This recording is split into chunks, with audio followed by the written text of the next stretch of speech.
Folks, allow me to unbuckle my belt, my pants, unzip them, cock over this city, and take the biggest it deserves. Let me tell you something, man. I am here to announce my official retirement from doing stand-up in the bowl that is Cleveland, Ohio. I'm done, Andy. I'm done. Spears and Steinberg. You know what the it is? Aries and Andy, Jew and the jerk. You know it's time to get this work. The real raw, gutter, uncut, cold. No political corrections. Always sleep. Being awoke. We discuss politics and jokes. Scribe, we lit. There's levels to this before you was on your mama. Aries Spears don't give a fuck. We talk about race a lot, racism. Much love to my loyal bag holders, rollers, loaders. We got them in the folders. The whole world on our shoulders. Spears and Steinberg. Yeah. We've had this conversation. I don't believe you. They said remember when we talked about the David Chase Sopranos doc? Yeah. And they said that there were a couple times when James and a couple of the actors would, hang out at this bar, and Jim would constantly threaten, I'm done. I'm not coming to work tomorrow. He's going to walk away from the Sopranos. This is that moment, but I'm done. I'm done. I hate this city. Dude, this whole city isn't the city. What you're going to. I see some nice things about Cleveland. I'm not a fan, but there's some things. The history of Cleveland is amazing. The building that we stay in, it's old. It's downtown. Downtown is just Cleveland. Downtown is rough. It's had a hard time redeveloping itself. What the is wrong with you people? What is wrong with you people? There is a funk and a misery in this city that is just unpalpable. It chokes you. The misery in these. Being on stage and looking in the faces of people who either are miserable or just stupid. And some are both. I think there is a heaviness to the people. I hate this city. Let me tell you something.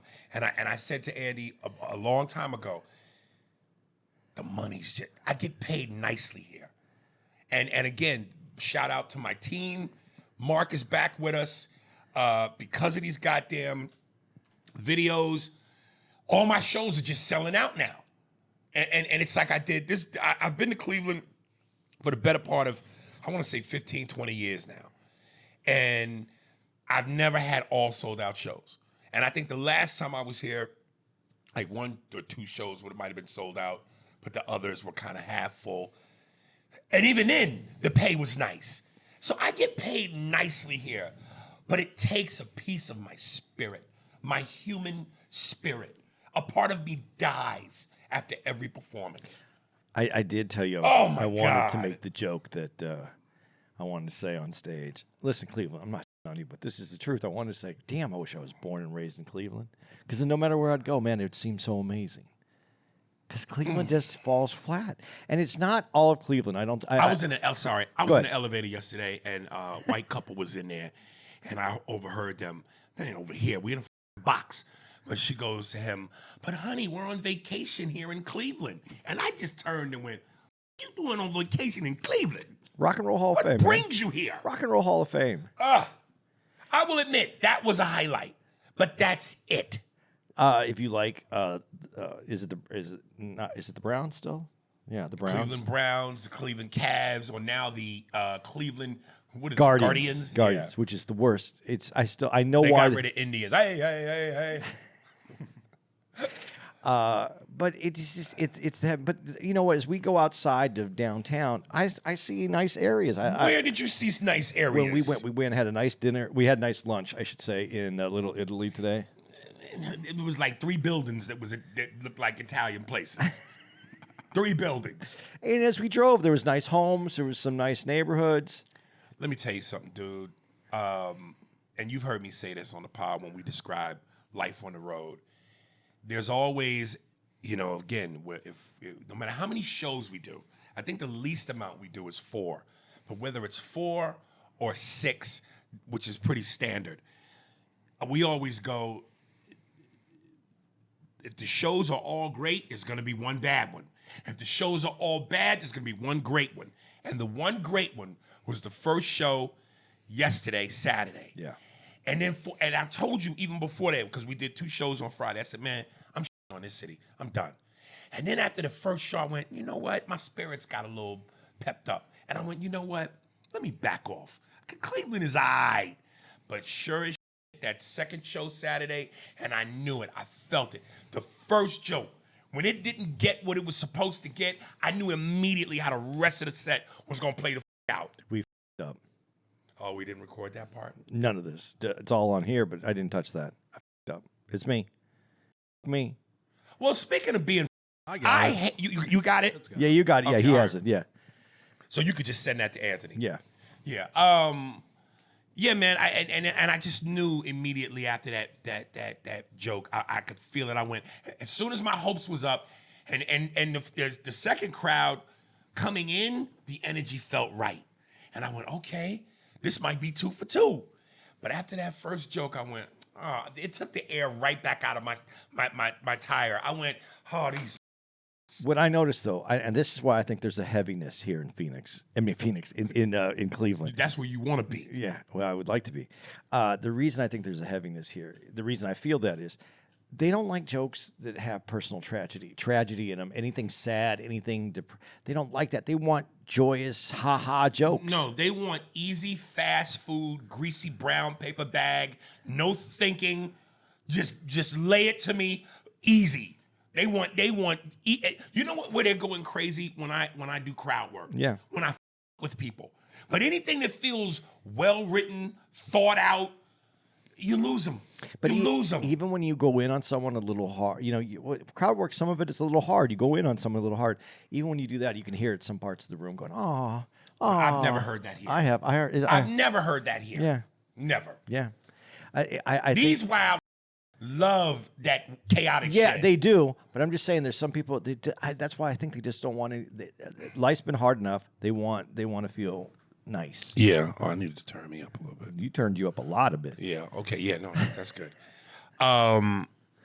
So, and listen, the weird part is once I get off stage, the love is comes in abundance Because they love it. I know. But if you love it, show it in the room. I think. I don't want you to be a woman and tell me I gave you fantastic, but while I'm you looking at me like you rather be somewhere else. That's it. Yeah. Like show me give me the love while I'm on stage. Don't give me the love afterwards. I think there's just moments here that it's just, I don't know. There's a heaviness. This city stinks. I'm just- done. I hate them. And again, what makes it so horrible is you go, last week, different city, different building, material worked there. It worked there. It killed. It killed the week before that, and the week before that, and the week before that. But what is it about you that you just skeet shoot jokes? I just Pull. This shouldn't be the after we had a nice run, and this was like the end of that run, and it's tough to go from killer crowd, and then Cleveland. This would be nice if it worked into that Midwest. It should be all Midwest just for a moment, just all Midwest. There's nothing that infuriates me more than when I'm on stage and I'm looking into the face of someone who is looking at me like I just stole a pension. Like, wipe that look off your face. Yeah. Like, what is wrong with you? Even in Saturday's early show, the table to the right, to stage right, just looked at me with such disdain. The whole crowd, I had the crowd, but that table was just like not feeling what I had to say at all. So, Well, Cleveland is Cleveland, man. Cleveland's in my rear view. I'm done. I'm not performing it no more. That's a great album title. What? Cleveland's in my rear view. I'm done. You have to say I'm done. Because I think if the next time I come here, it's going to either have my agent. I talked to my agent. I said it's going to either have to be a theater. I'm going to try out hilarities, man. I can't do this no more. And you know, it's funny. Mark said, yo, this is nice. Because when he came at night. because his flight was delayed or whatever. So he came to the club straight from the airport. It is nice where it's at. But no, it's not, because if you remember, out on that patio, he goes, this is nice because the water, and it's dark. And I said, but Mark, what you can't see is that during the day, there's dead fish floating in the goddamn water. The fish don't even want to live. The fish don't want to live where they live. But when you see the shot on television when they're filming basketball, the shot is beautiful. It looks beautiful. It's called manipulation. When they would do when the Cavs was in the playoffs and they do the aerial shot and they show that water, it's from far away. Or they show an angle where they don't show in the water. I know this was you that was talking to me right now. Yeah. But Eddie Murphy is such an influence on you when you went, let me tell you, I'm telling you, this is manipulation. I'm telling you. When you went like that, I felt that right there. Oh God. Yeah, Cleveland. I haven't filmed a little video. I'm gonna put out architecture. There's some beautiful architecture around here. I mean, I know this city has the history, and it was a major part of America. I know what it was. Your downtown, though, your leaders and the people who run the city need to make this downtown something again. They need to build this area back out. And I know that there's pockets here that have some issues, but that's why there's people being brought up on charges. Cleveland has got a bad shake. It needs to be fixed. It could be fixed. Here's how you fix it. One word. You ready? Yeah. Hiroshima. Damn, dude. Damn. You know what I'm saying? Drop a nuke on this. Damn. I think there's potential. It's potential. I think that was my favorite moment ever of hanging out with Aries was we're at the movie theater. And I mean, there wasn't a lot of people in the theater, but there's Aries goes, I just want to drop a bomb on the city. Oh, man. I was expecting police cars to pull up. Oh, Jesus. So moving on. Look at that. This is where we're staying right there. The Superman movie. I didn't even know that shot was from there. Yeah, that's right in the That's like another major movie they shot it, because remember they did right here too, Winter Soldier. Yeah, I think they give you money to film. Like the tax breaks are so good, they give you money to film. Damn, I did not know that. Look how good that shot looks. That's a great shot. I was standing out there earlier today. It's a great. This is old, and I would love to see this. It's a Hyatt Regency. It's in the Arcadia area downtown. Man, it's still nice, but if they ever actually redid this city and they made this should be one of those places that people go, oh, you got to go see the Hyatt. A lot of should be's in what you're saying. There's a lot of should be's in Cleveland. I don't want to be that's a should be. You got to be all of it. You got to be there. Instead of Cleveland, should land. Yeah. The land. They call us the land. The land, because they should have called it the bland. The bland. So, dude, I cheated, man, because I said I wasn't gonna watch any of it, and I was gonna wait till it completely aired, all 9 episodes. But you couldn't. I couldn't. It's so good. This Celtics thing is great. So good. What was the last one you saw? I think I'm only on 4 or 5. There's 6 now. Yeah, so So there's 3 more to go. But now they're about to get into the Paul Pierce, Kevin Garnett, Ray Allen era. Yeah, and I'm glad that they're doing this, because that's an underserved era, because it hasn't been talked about the same way. It hasn't been talked to in a historical factor. Well, they only won 1 title. But it was that trio. It's still a great trio, though, and they played great ball. I mean, they were labeled the first super team when the 3 of them got together. So I haven't seen it yet. I'm excited to see it, because that team was. That was something. That was what come together. That was an Avengers. I've been watching it, kids. Fantastic. The things to die for. I got to be honest with you, though. I like Larry Bird. Don't get me wrong. There's been many a times when the Celtics were playing, and I pulled my out to rub one out, and I thought to myself, wait a minute, I got to save the semen for Tom Brady. Because, Tom Brady is the greatest 100% purebred, Anglo-Saxon American, red-blooded, brown-haired, blue-eyed, cleft chin, beautiful white man that God ever produced. I have a fantasy. I wish Tom Brady had a vagina so I could him and impregnate him. That way we have a small child, a boy, and we name him Tom Brady. Is that beautiful, kid, or what? It's beautiful. I think your great-grandfather, though, would have been like the hugest Bob Cousy fan. Oh, he loved him until they, did a game. Love Cousy. He wish he had a thing called Cozies for Cousy. he created beer cozies in honor of koozie. You get it? Cozies for koozie. Gray kid. Baby with Brady. It's got a ring to it. Bobby Patterson, by the way. Here's another one I haven't done in a long time. You know, I got to tell you, man. And we talked about this as we saw it on the green room, in the green room TV, or in the green room on the TV. I'm almost scared to take the leap, but I don't know.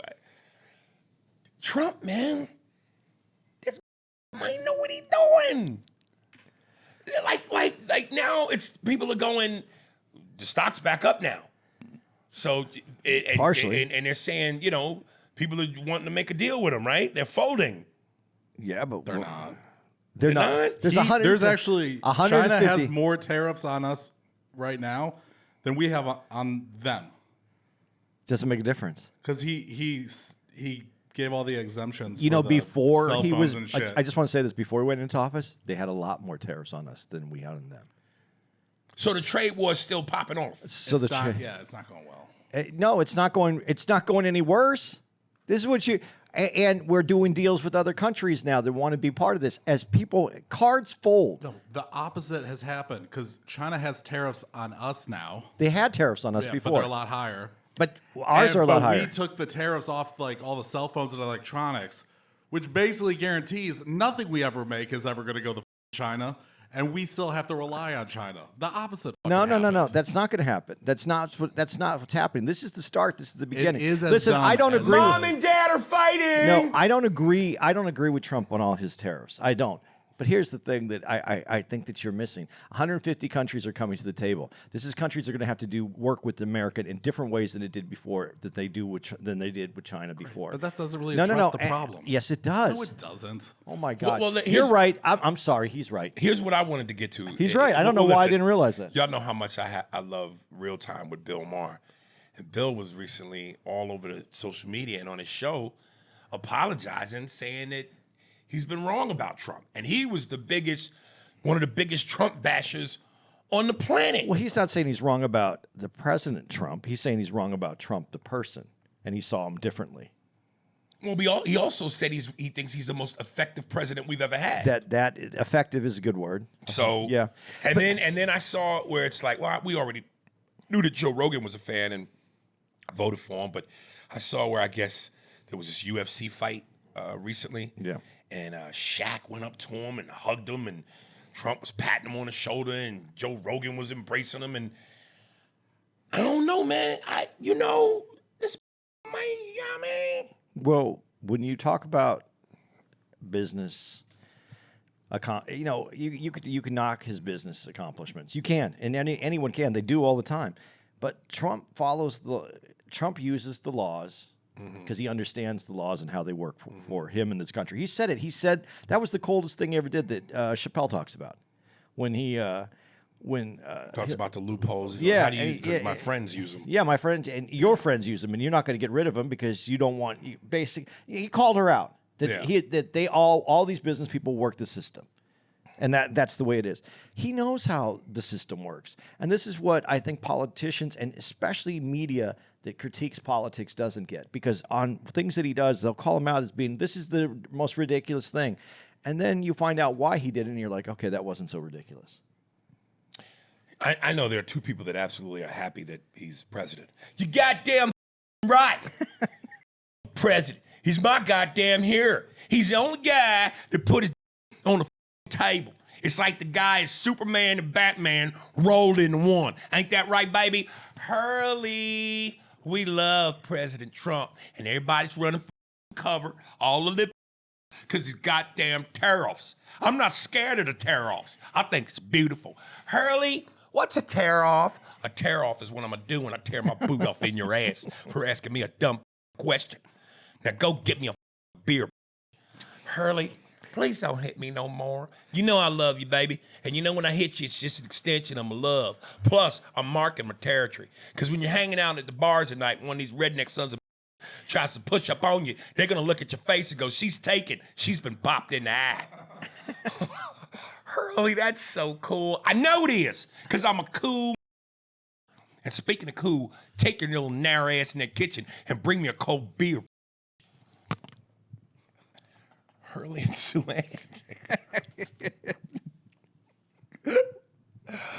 Oh, what else? That should be a cartoon. Yeah, no, it absolutely is a cartoon. Yeah. And every time you see it, she's got one knocked out tooth and a black eye. It should get a little bigger, and then as the cartoon goes on, it should go down a little bit, and the other one pops up. That's hilarious. And then he's got on a sleeveless shirt what's the flag? The racist flag. Yeah, with a Confederate flag on the chest. Like a buzz cut. You know what I mean? He's got like a blonde. But with the mullet. Mullet, yeah. Yeah, and he wears camouflage pants and boots. Business on the top, party on the back. There you go. Does he have facial hair? Maybe like a goatee. Yeah. I don't want him to be ZZ Top. But yeah, like a goatee. Yeah. Somebody draw that, man. I'm going to be a great animated series. Hurley and Sue-Ann. Yeah. Want to segue into some what might be some funny conversation? The way you said it, I don't know. I saw this clip with Tom Segura and Bert Kreischer. I said it to myself so I could play it, and I wanted to get your thoughts on it. I like when these two. Actually, I think I'm changing opinions on big. I think I'm glad I got a pretty medium. Yeah, like a medium is the best to have. The biggest is this best for show. That's the only reason I want a big. Is to show men. Is to be like at the gym, pull my out and be like, what do you guys think now? Yeah. And that's the only reason I want a big. I don't want a big for a woman. No. Like I don't want to take it out and her go, oh, that's gonna hurt. And you're like, the one who goes, oh, that's all I've wanted, 10 inches and as big as a liquid death can. This? Yeah, not the length, but the girth. This girth? She's so deeply traumatized, like mentally. You know, her upbringing was not ideal. And she's the one who's like, that looks perfect. That's not a chick you really want to settle down with, you know? He said it's for the dudes at the gym. Well, to be like. Why do you need their approval? To be the king of the room, man. To be the king of the room. But I don't agree with them. I always said, I wanted a big. I just want to see a little fear in the eyes when you take it out. A woman, yeah, fear. Just a little fear, just like, I don't know.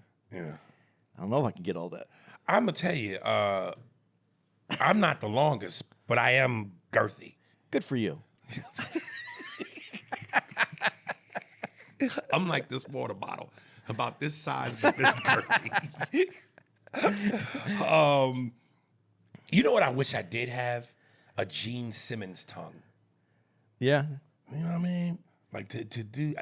That's how I would introduce myself to any woman. I wouldn't even say hello here. What's my name is? I just go nah. Like the dude in Scarface. Look at that thing that lets it coming out of your mouth. Trust me, let me tell you, they love it when you thump the. Look at that. Look at that. The thing coming out like that. Listen, hey, you want to see something? My friend's gonna stick his tongue out at that girl. You bastard! You see what happened to him? Lesbian. Here, you gotta make the money first. Once you get the money, then you get the power. Once you get the power, then you get the woman.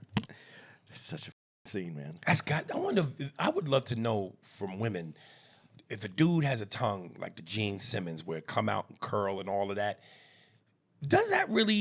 Is that for show? Because really, to please a woman sexually, orally, it's all about the clitoris. And, if you know where the clitoris is, you ain't got to have a massive tongue. Just work the clitoris. More friction, more speed, more, get the little... Speed? Yeah, that you got to have a technique, a tongue technique. That's probably what it is, a tongue technique. But do you like a girl with a big tongue? I don't think that makes a difference. It's nice. I mean, it's show. But it's also nice. If she has a good tongue technique and can do some where the tongue is, it's a great visual turn on. But ultimately, all you need is some moisture. You know what I mean? I'm like a cowboy riding a Bronco. I need 8 seconds. 8 seconds to get off. What about you, Mark? You girl have to have a tongue? I mean, that kind of seems pretty sexy, right? Like a tongue going around your shaft. That's what I'm saying. If her tongue technique can You didn't have to do that. Yeah, that was completely unnecessary. You know what I would like? I'm going to do this. I'd like 8 seconds, get in, get off, and then a clown runs into the room. That's crazy. Stupid. Big shout out to the Corksucker Brandon from the UK. I was reading, I saw you commented and said this podcast is still boring and blah, blah, blah, but yet your dumb ass is still here. And he goes, I just like to, and people even say this to him, I just like to get him worked up because I know he reads the comment. First of all, I ain't worked up. I just think you're full of shit. You like this, you just pretend like you don't. You like a dude that likes to get kicked in the balls by with all latex rubber on.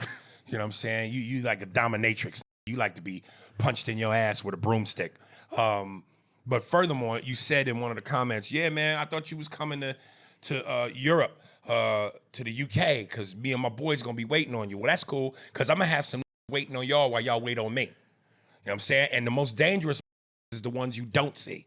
So bring your ass, sucker. You know, when we go to Europe, I'm going to take a different car than you. What they gonna do? Throw knives at the car? We go info out of here. So we saw this movie called The Amateur. Is it Ramy Malek? Ramy? How do you say Malek? Ramy? Ramy Malek. Is it Ramy or Ramy? Randy Malek? No, it ain't Randy. I think it's Ramy. How you said it? Ramy Malek. I'll pull it up, man. How do you say it? Ramy. Remy. Ramy Oh, Malek. it's Ramy. Remy or Ramy? Ramy. You say Bernardo. Let's go the whole thing. Oh. You know, though, yes, that's who it is. But the funny thing is, dude, I think he's a great I think he's a cool actor. I think he's a phenomenal actor. But you called it, though. You said He's Hollywood a creature. likes Creatures, creatures. man. He has a cool look. I'm not saying he doesn't have a look, but it's just like you said, this creature look. Hey, Devin, did you hear about Juanita? Yeah. First of all, how's the cheese? The Munster is great. You got to try that. I didn't care for the mozzarella too much, and those crackers are divine. But did you hear about Juanita? She's got a new creature. Really? What's it called? Ramy Malek.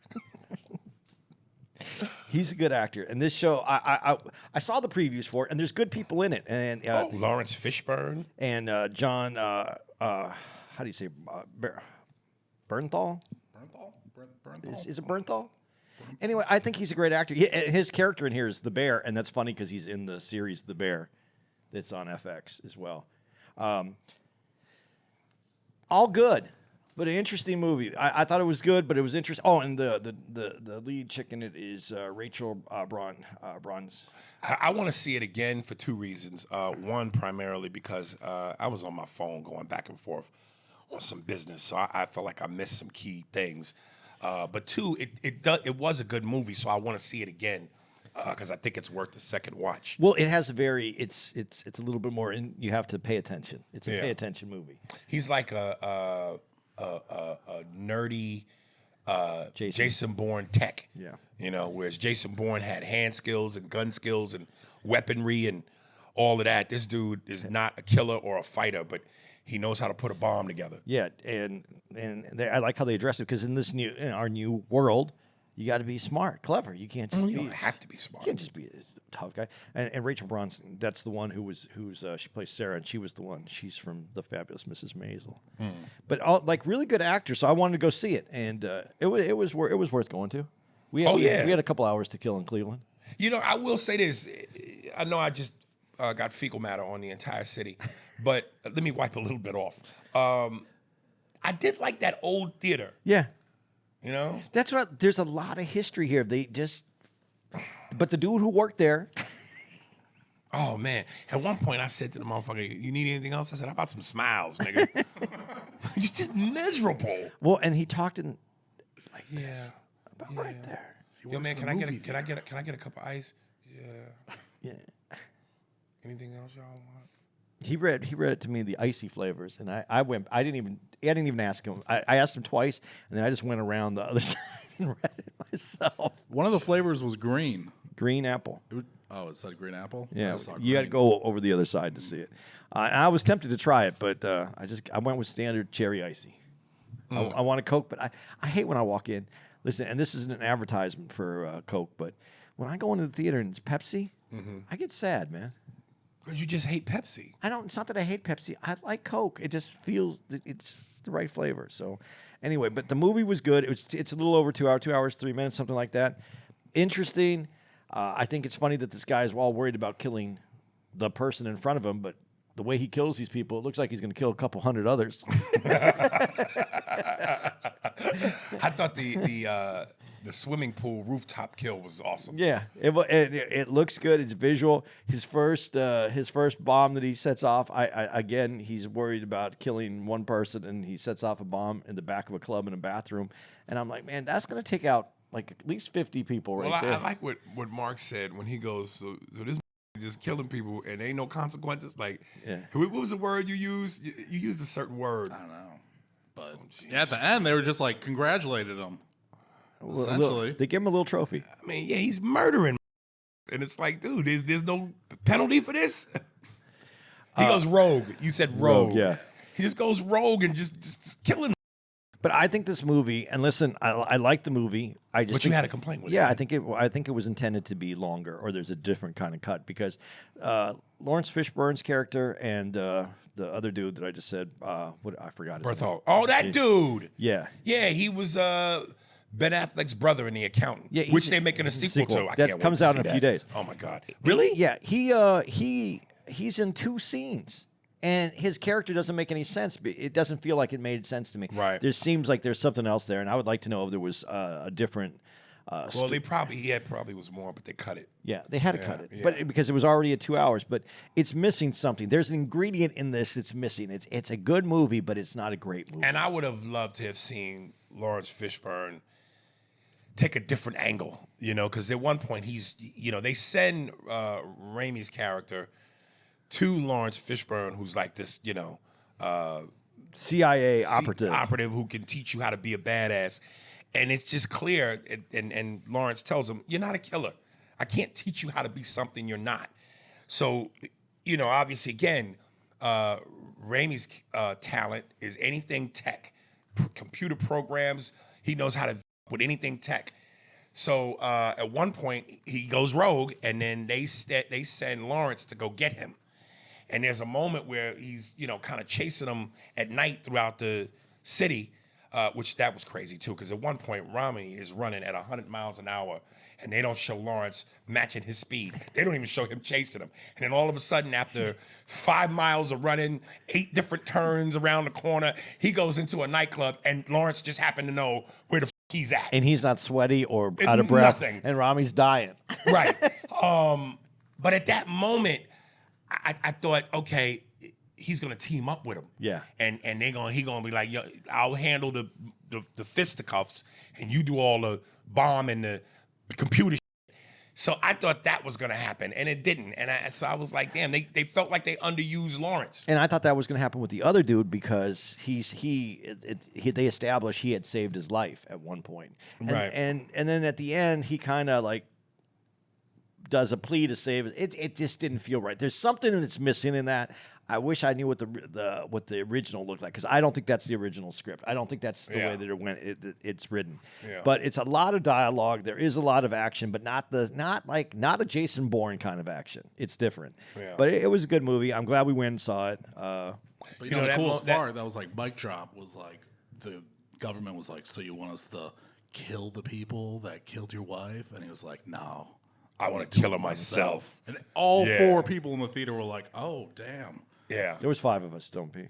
Actually, there was 7. There was? Yeah. I like when we walked in, there was just the 2 people sitting there, and we're trying to find our seats, and 2 people only in this whole theater. And I looked at those, and I looked at Aries, and I looked at Mark, and I go, I want to sit right there. And I pointed to the seat that was right next to them. They looked at me, and I was just kidding. Yeah. And this is why this dude is a phenomenal actor. His wife gets killed in the movie, and he wants to avenge her death. And it's hard for him to go home because his wife's gone. This is the person he shared a life with. And at one point, he opens her suitcase, and he smells her clothes. He embraces her clothes, and then he just bowls over and starts crying hysterically. And I went, "This dude is dope, man."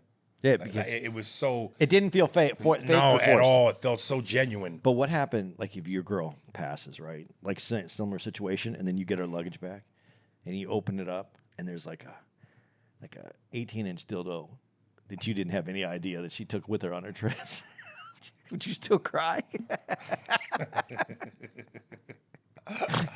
That's a good question. And fresh batteries. She packs extra battery. Oh no, that's an interesting question. Damn. Like I said, man, my man, Tim, who I told you I was one of my guys, part of the quartet of us that played Call of Duty. His wife passed, and I just went, he had kids. He had 2 kids with her, and as hard as that is, and that's hard, I could imagine. I would think that the kids are enough strength to help you get through that, because y'all are going through it together. And no matter how much you're up behind it, at some point you got to get yourself together for the sake of the kids. Where his situation, they ain't have no kids. Just memories. So I couldn't imagine. This is somebody who you laid in bed with, you woke up with, had dinner, breakfast, lunch with, had a life with, to all of a sudden lay in that bed alone. Her clothes are still in the closet. I wouldn't want to. Oh God, that has to be torturous. What was weird though too, like you're saying these memories, but there was this one scene, and it's so stupid, man. But in the beginning, there's this coffee scene before she leaves. She goes out and there's this coffee, and he makes coffee. She goes, "I love your coffee." On the ship, it was the same coffee maker that they used. Oh really? Yeah, to make the coffee. Oh yeah, that might have just been on their own. Yeah, well, I was just noticing because I thought there's all these kinds of details in the movie. You know them Jews. they watch from with a close eye. They always keep their eyes on you. But I thought that was a tie-in. I thought there was going to be some kind of tie in there, and that's what I'm always looking for, the tie. Because okay, let's be honest. Hollywood movies, there's always these little nuggets that they put in there just to make the movie just a little more, waiting for, just like as comics we love to do, bring it full circle, bring it all the way around, tie these little bits in so that it makes it more. That's what they do in the movies. Well, and the other thing too, when they established who the killers were, I was a little disappointed because the way he took out the first 2 with the bomb and then the pool thing, and the last guy was the guy. Yeah. I wanted to see him really. I thought he was going to take him out the most elaborate, but it was as simple as but see, that's what he set it up for him to get caught, because who he was, and he's not a killer, as Lawrence Fishburne said. Yeah. The killings that he had were messy. The one was thought out, the one with the pool, but when he kills, was thought out too. When he kills the woman, it's thought out, but it's really messy. No. Remember the other kill? Well, yeah, the woman got killed because she got hit by the van. Yeah. But I'm talking about the other kill with the guy with the bomb. And that one was good. That one was the good one, I think. That was probably the best one, least messy, less more controlled. So he's getting better at his killings. But what Lawrence Fishburne says, he's not a killer. And at the very end, the big kill, he goes about it in a more. It wasn't a kill. It wasn't a kill at all. No, it was a mental way of getting back at him, making him live, because all the other people, he kept asking, how do I get this guy? Right, which was to me a buildup of a big I can't kill. wait till he kill this. But if you're not a killer, and if you're cerebral, you're going to go after him a different way, and that's what he did. Okay. Well, maybe too, this was like a way for him to get out of trouble. Maybe by coordinating with the. But he does look at him. He goes, "That's what I wanted from you. I wanted to see that moment where you were actually experience what she experienced." Yeah, and that was a little corny though at that situation because it didn't have to happen. It was like this big. It was like some weird on the table moments. You know what I mean? Because he doesn't have to give him that opportunity by making him seem humane at that moment. It's kind of like an arc. For him to get back to where he was. But you'd already blew up too much. And whoever was down on the street. Yeah, well, it was at night, so there most likely wouldn't have been nobody. Well, they set it up where he pays to have it cleared out because he wants it private. But that doesn't say anything about all the people walking down the street. But I'm just saying that because it was at night, there's less likely people on the street. But the way they set it up so it seems like there's no one's going to get hurt. But I mean, bottom line is when all that water going. That's a hell of a way to go out. Just so you know, folks, a little bit of a spoiler alert. So there's this one of the killers who has some money. There's a rooftop glass pool on the roof, but the way it's structured, it's almost like a bridge where if you were to jump out of the pool, you would fall to your death. And he sets it up to blow the pool up while a dude is in it from 100 feet above the ground. So he can see the pool falling apart while he's in it. Right. So just you're in the pool, and then the glass gives way, and it's just you, water, glass, and now blood. Yeah. Yeah. Now on to the meat. So and potatoes. just before we leave this, you give everybody a watch this movie? Absolutely. Okay. So Andy, and listen, I saw the not the previews, but whenever I was channel surfing, I would see glimpses of it on HBO. This movie called Sing Sing, Academy Award nominee. starring Coleman, Domingo, and Andy said to me, "Hey, we should watch this and talk about this." So I said, "All right." And I said this to Andy today, and I think I've even said it on the pod before, where it was like, there are times when Andy will have me watch something, and I'm like 5 minutes into it. What the f he got me watching? So I start to watch this, and I do that. What the f is this? Wow, this thing is moving. It's a story. Oh, this thing is. Listen, the ending, cried like a baby. I didn't cry. I was happy. I didn't cry. I was happy. I don't know why. I cried at a different. I actually did cry. Like I teared up at a different part. Right. But I understood why you cried at that part. But to me, that part seemed fair. Yeah, as life should be at times. Yeah, at times there should be moments Yeah. of fairness, especially when there's an injustice. Yeah. So just the movie's the synopsis. Coleman Domingo is a guy who's in jail for a crime he didn't commit for a long time, and he kind of is like the leader and the creator of a theater program within the jail, within the prison. because he was a former dancer and actor. Yeah. And so all these other prisoners are part of this production where, they sit around, they do plays, they also work out their emotions. It's kind of therapeutic. It's a place to keep prisoners human. Yes. And as a fact, there's that scene where one of the guys even sends to the thug who's part of the team, "Hey, man, don't f this up because this is all some of us have to feel human and be human." Because there's this one character who's like a straight thug who joins the production, and he's so hood and thug that he kind of carries that bravado and that attitude into the work. And at one point, there's a confrontation. Well, not really even confrontation, but Coleman pulls him aside to have a talk with him, and the dude, has a knife in his waistband, and Coleman knows this. He's like, "What'd you bring a knife for?" And the guy's basically like, "Cause I'm a gangster. So, you cornering me, so I gotta be prepared for whatever." And at one point, Coleman says to him, "Hey man, we don't use the word in here. We use beloved."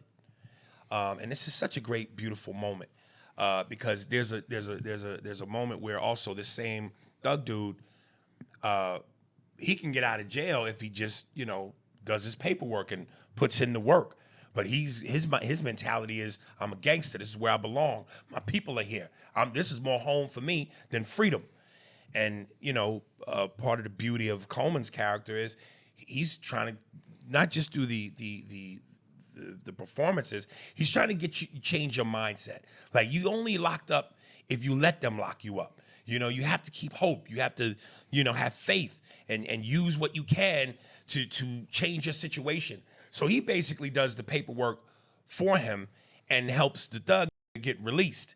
But then there's a moment where Coleman is up for parole, and based on how it goes, he just knows. And he doesn't know, but he feels like, "I'm not getting out." And I wrote in my note, I was like, so the who belongs in jail gets out, but the dude who doesn't, who's in there falsely, is staying. That is life. That is life. And he has a breaking point during doing a dress rehearsal and completely loses it. He kind of quits on the guys, lets them down, and then they show him, out in the yard sitting up against a wall, and the thug nigga comes up to him and basically tells him, "Hey man, we're here because of you. You gave us hope. You gave us belief. You turned me around. And then he calls him beloved. And he addresses Coleman as beloved. So you could see where Coleman had a profound effect on him and eventually turned him. So before they show this moment, I said to myself, and you mentioned about him getting out with the thin packet, right? Yeah. Yeah, because what did he say? He said, he goes, you'll know when you get out, because if you're not getting out, they send you a thick envelope. But if you get a thin piece of paper, a thin envelope, you're out. That's what I liked about the movie. It was very visual. I mean, there's a lot of, it's conversational, but it's visual. The answers, the keys are visual. So, Right. Yeah. So he's finally getting out, Coleman. And before they showed the moment, I swear to God, I went, how dope would it be if the thug nigga is the one that, when he gets out of prison, embraces him and drives him off into the sunset? And sure enough, when they show Coleman walking out of the joint, there's my man, you know what I'm saying, with a brand new truck. Hey, man, how you like my ride? They hug, they embrace, and Coleman just breaks down, crying in his arms. And that's when I lost it. And then they drive off, and at one point, the camera is just focused on Coleman in the car as he puts the window down, and he just leans his face ever so slightly to feel the air of fresh air just on the drive hitting him in the face like, this is what freedom feels like. Oh, it was a beautiful moment, man. It's beautiful because it goes back to the visual.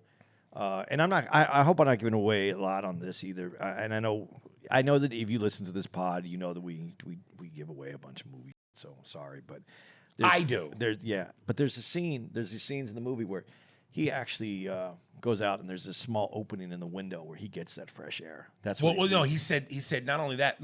I think it was more so.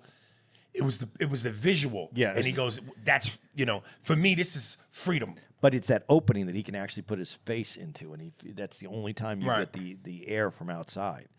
And so that scene where he can stick his face outside that window, and he's Right. getting that air just blowing. Yeah. That brings you back to the freedom, like of the moment where he sees his freedom, what freedom looks like from his cell to what freedom looks like, and it wasn't from his cell, from a place in the prison to what his freedom is in reality, Right.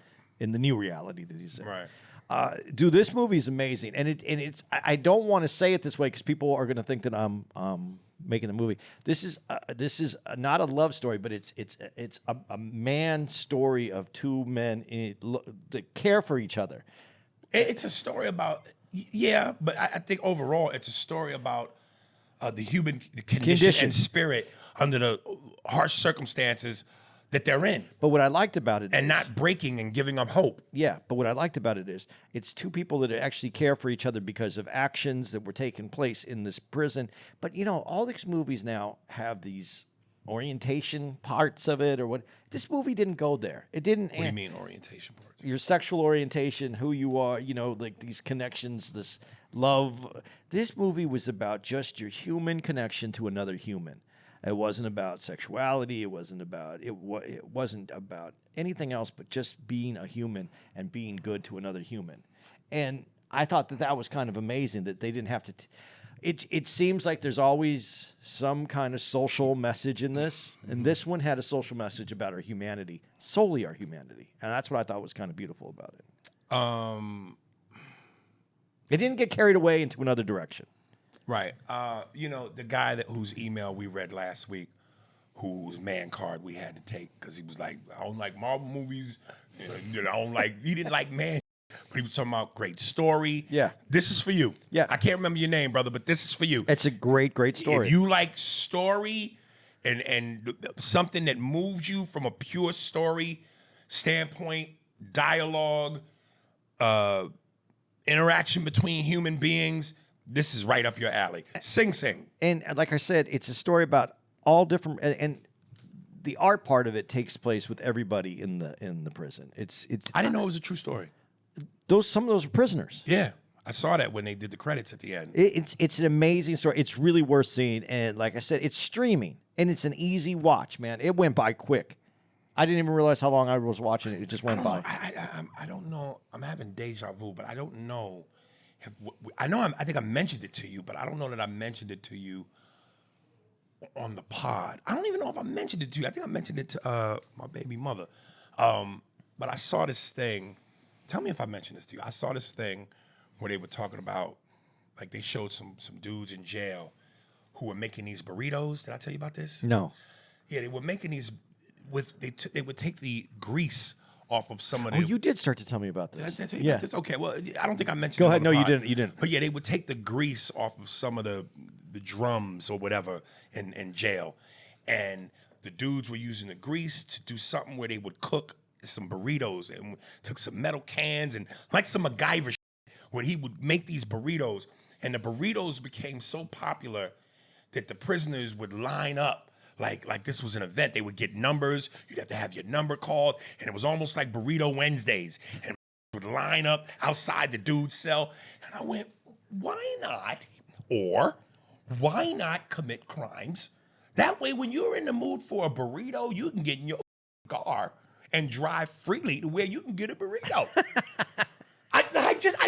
This is why I don't understand people who go to jail, because it's like you commit this crime, and before you do it, you don't have a one-on-one with yourself where you go, no freedom. I can't drive.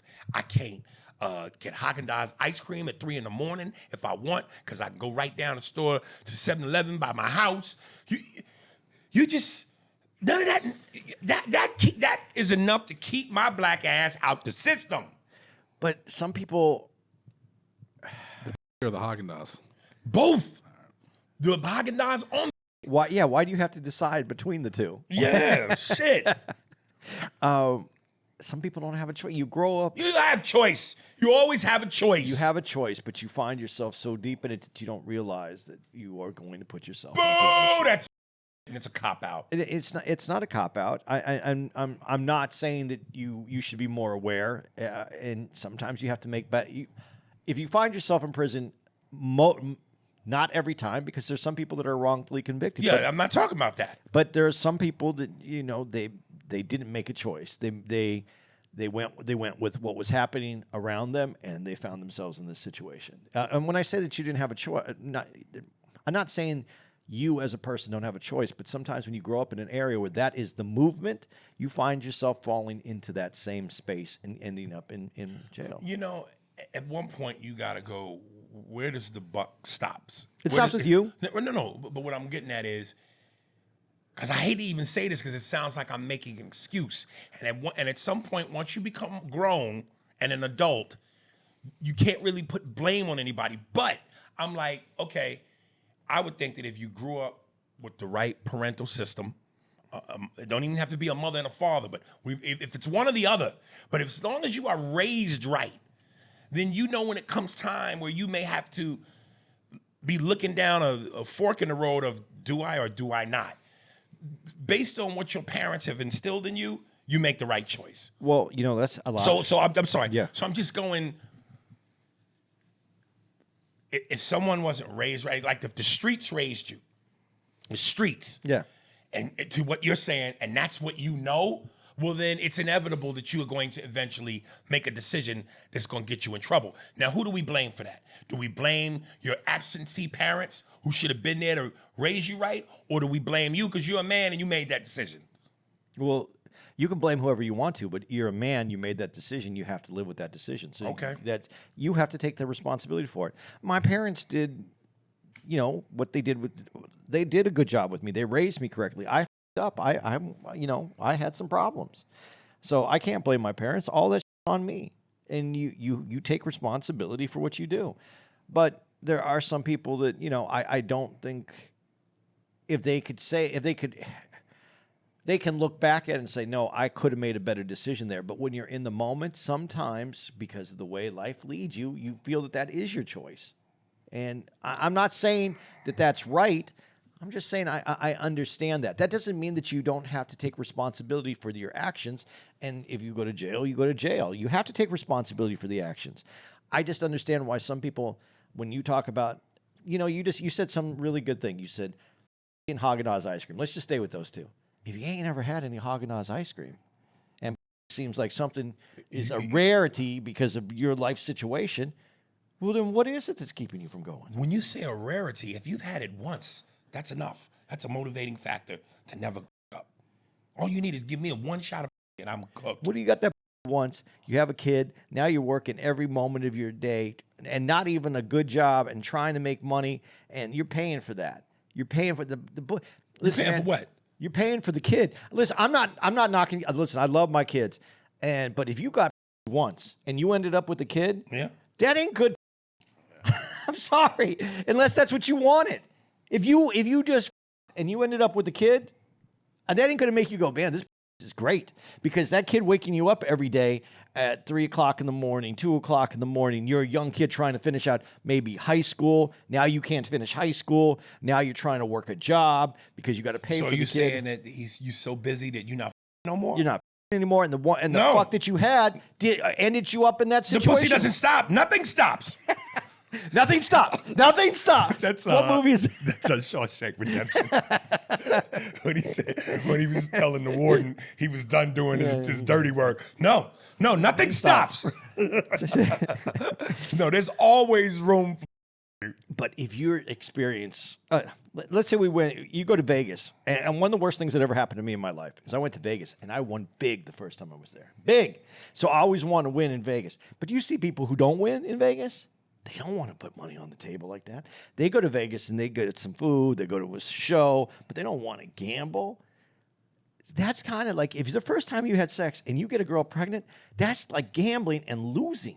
Now your money is going out. Your work, your time is all about that. That doesn't look as good to you as it did. But whose fault is that? It's not about placing blame. I'm just saying, if you were a guy and that's your situation, and you're growing up and you don't have money in the first place, and you never had Haagen-Dazs ice cream, and the first time and now you have a kid, man, it doesn't look like it's pain. It's like going to Vegas and you don't get paid out. You just lose all your money immediately. Changes then. Do you know what I did before I came here to do this podcast for an hour ago? No. I just looked at numerous squirt videos on Twitter.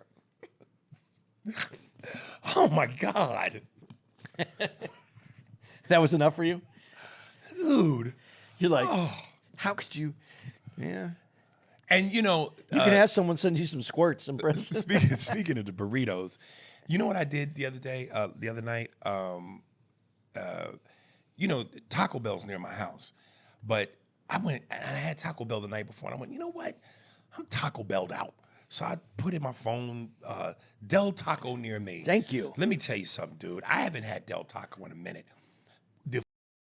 Whatever that secret sauce is, I usually get either, was really good with it, a chicken and cheese taco soft with no lettuce and none of that, just chicken, cheese, and the sauce. Man. Dude, I don't understand. When people tell me Taco Bell and there's a Del Taco, when you're in California especially, and I'm in the East Coast now, no Del Tacos where I'm at. No, nothing. I don't know where any Del Tacos are on the East Coast. That's, you know, when I go back to Arizona, and I swear to God, I got in this Uber. I was back home, and I was with my boys, and it's me and True, and I call the Uber, and it's taking us to Del Taco. And it's a Mexican dude that picks us up. Mexican dude, better. like me, but he picks me up, and he goes, man, you know, there's Mexican food here in Phoenix. I go, I know I'm from here, but I live on the East Coast. And he goes, and every now and then, he just looked at me and he goes, it was almost like a movie scene. He goes, and every now and then you just need that crunchy fast food taco. Oh. And I went, yeah, man. You get the crunchy? Dude, I love to get crunchy tacos from them because I can get soft tacos out there. There's some good taco places on the East Coast. Here's what Del Taco, where they f me up. That what do you call it? What is it? Flour tortillas? Yeah. It's not soggy, but moist, and there's a moisture to it. On the hard ones? The soft on ones. The soft one, yeah. And that chicken meat is like a plump, like it just pop in your mouth. So between the chicken, the moist tortilla, that sauce, and then you got to put the hot sauce with their sauce. It is an explosion in your mouth. And if you go on Thursday, you get 3 soft chicken tacos for like $3.99. Dude, I feel like when I bite into that, there's a woman in my mouth squirting. If I were to open my mouth, you would see a woman laying on her back on my tongue, and she's playing with herself and squirting while she's in my mouth.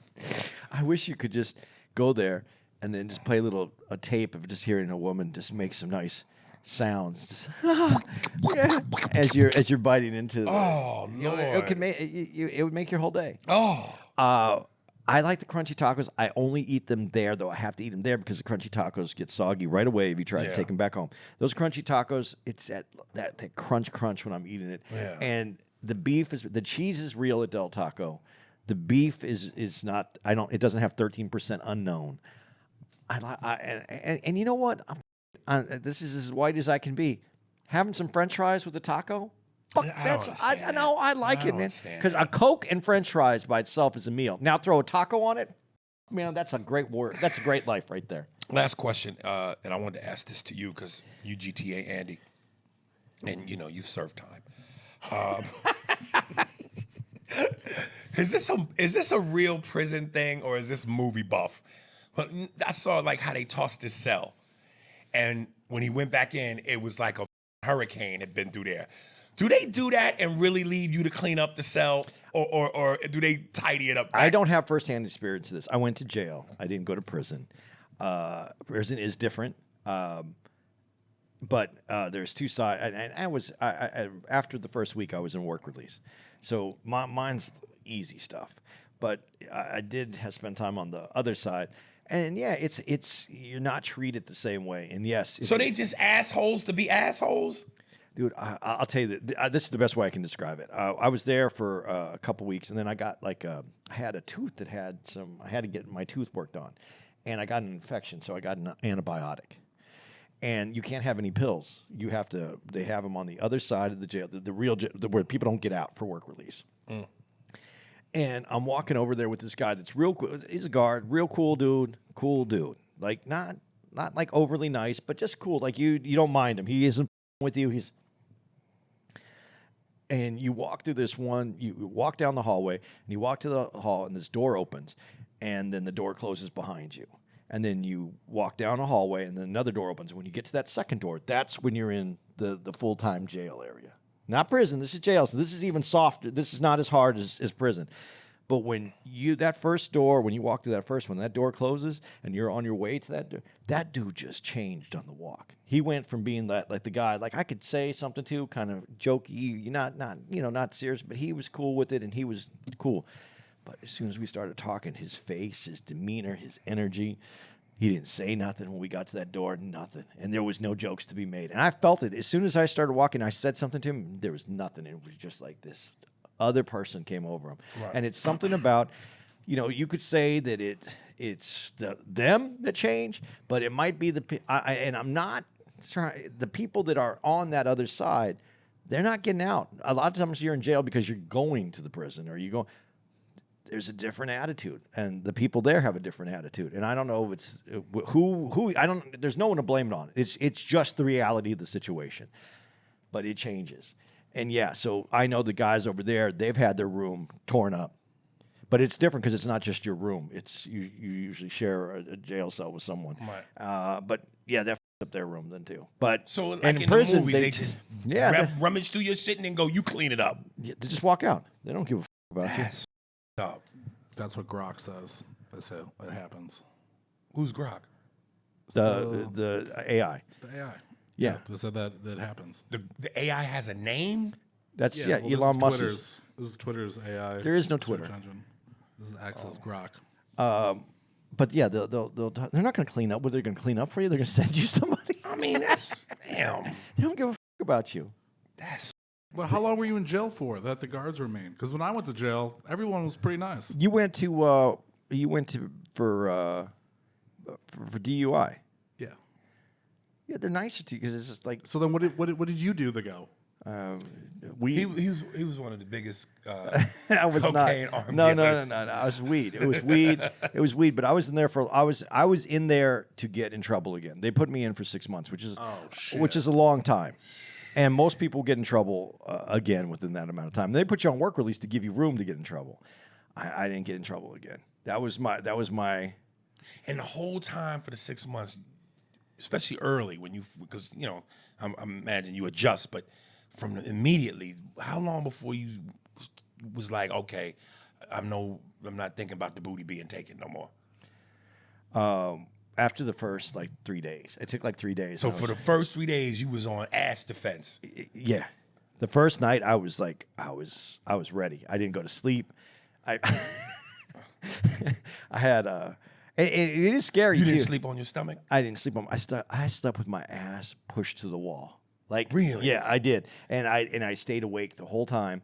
And my room was towards where the bathrooms are. So if you're gonna get up, they're gonna grab you and try to pull you into that room. If that is not enough to make you not commit a crime, I don't know what is. How do you? And I would imagine that before you commit the crime, and I'm not talking about petty shit, I'm talking about serious time. You don't just sit down and have a conversation with yourself like, yo, I might get in the ass. You should be thinking about that before you go. But usually people do things and then they think about it after they're sentenced, and then they have to think about going there and what they're going to have to do. Listen, man, I feel for people that are in prison and have to deal with that idea. I was very fortunate. That wasn't part of the menu when I was there. And the reason I knew that it was okay, I'll tell you really what it was. It was after like 3 days, no one with me. It was cool. And then about a weekend, there was these two guys that got caught in the shower, and everybody was pissed at them because they're on, and this is the second week because they're on. It's the second. You've told this story before. Yeah, because the other guys are like, this is work release. You don't have to go at prison. You're on at jail. You're on work. Go outside the jail. They didn't want to be taking a shower. You're already on. You're wearing shower shoes and stuff, but you don't want to go into the room where dudes have been. And they're little teeny. You don't have big stalls, so you're almost touching on the walls and stuff. You don't. Somebody's. That's why, as a kid, I never played sports. I'm not in the locker room with my out. Dude, you missed out. I'm not that. I'm not showering next to. Why are we both showering next to each other naked? That's the way showering works, and you don't have to. They don't work like that. Now, you know what? I think that's just for the people in case they have to go to prison. They're already experiencing know how to take a shower and not look down at other people's like that. Nah, son. You know what I'm saying? You cover your sausage, I'm gonna cover mine. That's where you go to find out where you actually stand in line. From biggest to smallest. Yo, man. I remember when I was a kid, man, used to go swimming at the rec pool. I was the type of I put my shorts on with my towel over me already, like I underneath, and how you put your shorts on. With That's how you're supposed too. to do it, though. Nah, there's some that just be like, look at me, world. What are they, big dudes? I don't know, cause I ain't looked. Dude, I don't know. All I got to tell you, if I had a big, and this is what to go back to what he said, to what Bert Kreischer said. If I had a big, I have a big. You're right. Okay. Because if I have a big, I'm gonna have people out there marketing. Did you see?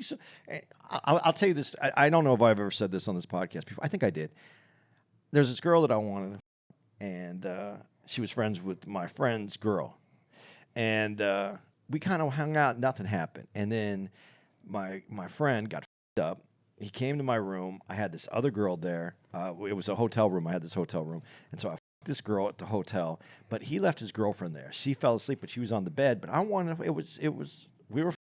And so she's on the bed, and I'm this other girl. And the girl wakes up, and as I'm this other girl, and she's like, oh, my God, whatever. So she gets up, she leaves, and that other girl calls me a couple days later, and then I ended up the other girl. So apparently girls do enough talking. Apparently I did a good enough job, and apparently it was the right size, so I got a call from the other girl. So marketing does happen. Remember that scene in Any Given Sunday where the reporter's in the male locker room and they show the dude, she's interviewing nigga schlong, is ridiculous. If your girl was a sports person, you be okay with her knowing that's what she do? I'm going to say this, and I know that, women might say something. I don't think women belong in the men's locker room. Yeah, especially if you my woman. No, I don't think, dude, that's the men's. There's a certain thing there's a certain vibe in the men's locker. We get dressed, we say the shit that we want to say, and I don't think that women belong in the room. And listen, you can call me insecure all you want, but accidents happen if you don't. No accidents on my watch. She might be in there, and I don't know, Michael Jordan at the time or LeBron James, and she interviewing this with his piece out, and now all of a sudden, you know what I mean? Maybe he flirt with her because she fly and some accident. No accidents on my watch. Let me ask you this question. Do you think at the WNBA, ask Gronk this, the WNBA basketball players. There's no men in it. Are there men allowed in the women's locker rooms? I bet you no. Seeing all that lesbian. But I bet I bet men aren't allowed in there. No, I bet you they're not. But they want equality though. So, but I just don't, there's after the game, they come out and they have their press conferences. Yeah. That's where this should take place. But the reason that was said is because men were able to go into the locker room and get interviews from those guys, like their quick responses and so that put the women at a disadvantage. But I want to know if the men are allowed to go into the women's locker room and report on. I don't know, but I would love to go into a women's locker room. Did I say wrong? Locker room. Are men allowed in there? Yeah. Men are allowed in the women's locker room. Yeah. No, it says they are. Oh, well, it says male reporters were were historically allowed in the WNBA locker rooms under the same policies as the NBA. Designated access times after a cooling off period, typically 5-10 minutes post game. Blah blah blah blah blah. They stay in their uniform, obviously. However, a 2023 policy change closed WNBA locker rooms to all reporters. To all reporters. Yeah, so shifting interviews to outside areas. But that's where that's where it should be, outside, not at the locker. Because dudes, after a game, that's why they go in there. They want to get that soundbite from the people that lost the game and say some up. Yeah. That's what they want. And that's why it should just be closed off after the game. And if they close off the women's, they should close off the men's. That. If you were a professional athlete and I'm a guy interviewing you and you straight naked and I'm holding the mic to your mouth to talk, but I'm not looking at you, I'm just staring down. How long before you say something to me? Dude, if that was my job, seriously, if I was an NBA athlete and people were going to come in the locker room, I would have them make a little suit jacket to put on my. Like your dick got a blaze on? Yeah. Right. These are one-legged pair of pants. Right. And I'd put two googly eyes on the balls so that when someone came in and they went to interview me, I would have different suits made for different games. It's ridiculous. I would definitely do that. That definitely do that. I do have a question about that prison sex that you witnessed. I didn't witness it. I heard that there was. I was going to say, were they making noises? I don't know. I didn't hear it. I was already gone. I was already at work. I had left to go to work, and I came home. Talking to each other. Or when a man f***s a woman, are we allowed to moan? Are we allowed to make noise? Yeah. You make noise? Sometimes. Let me hear you moan. I don't want to hear it. I don't want to know nothing about his sex. Do you moan? No. You don't moan? I don't moan. I might make any noise. Yeah, I make noise. Just grunt? No, but I like to like whisper in her ear and talk to her. What'd you say? Hey. It's one time in prison. Dude, I absolutely moan. But a man's moan. I don't want to even know. No, I don't need to know. That's not a moan. I grunt when I come, nigga. That's a difference when you come. Yeah. There's a difference. I don't even know what I say when that happens, and I think it's a different language. You start saying math shit, like, 15% tax. All right, I think that's the hour. I think what you're supposed to say when you come is swallow that. Damn.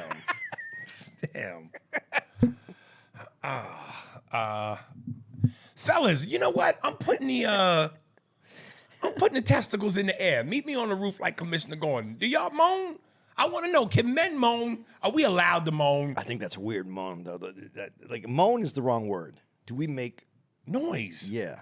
Moan is a noise. Moan sounds feminine, weak. I don't ever come on this like man stuff. Moan. The word moan sounds weak. It just does. I'm sorry. That's what a moan sounds like. Let me give out these dates where we're at, because they added one too. You know what? I'm going to focus on this Canadian tour real quick. But guys, we're out of Cleveland today, and we're going to be back in Ohio at the Columbus Funny Bone, and that's April 18th. My favorite of the Ohios. April 25th through the 26th, we're going to Aries is going to be at Syracuse, New York. Sorry, Syracuse, I'm not making it out.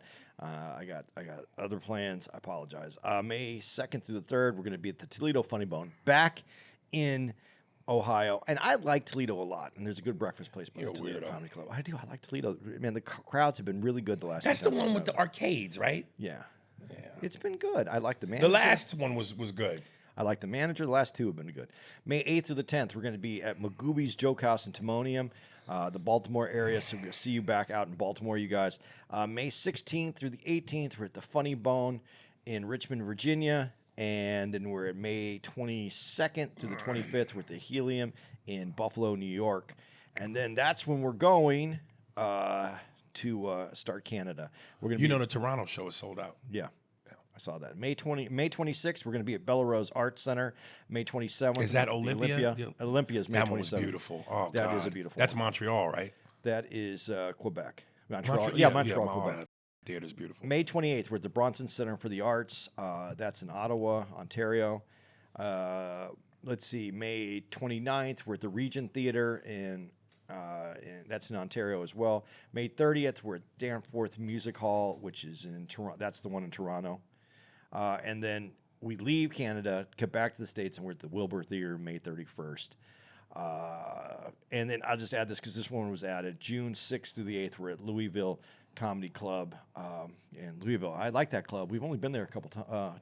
It's going to be our third time there. Home of the greatest fighter of all time, of the greatest. Because Muhammad Ali, I fought Joe Frazier, I fought George Chavalis, I fought Kenneth Norton, Listen. I've been knocked down, never been knocked out. Face still pretty. I'm the greatest. And I was wearing my sweatshirt here. Muhammad Ali. Yeah, from the museum out there. That's why you was shaking so much. Yeah. You know what we're going to call this one? What? Goodbye, Cleveland. Goodbye, Cleveland. Yes. All right, guys. That's the show. I guess that's the end of the show for Cleveland. Yeah. I'm out this city. Spears and Steinberg. Thanks for listening to the Spears and Steinberg podcast. For more information on where to find us on the internet, visit spearsburgpod.com.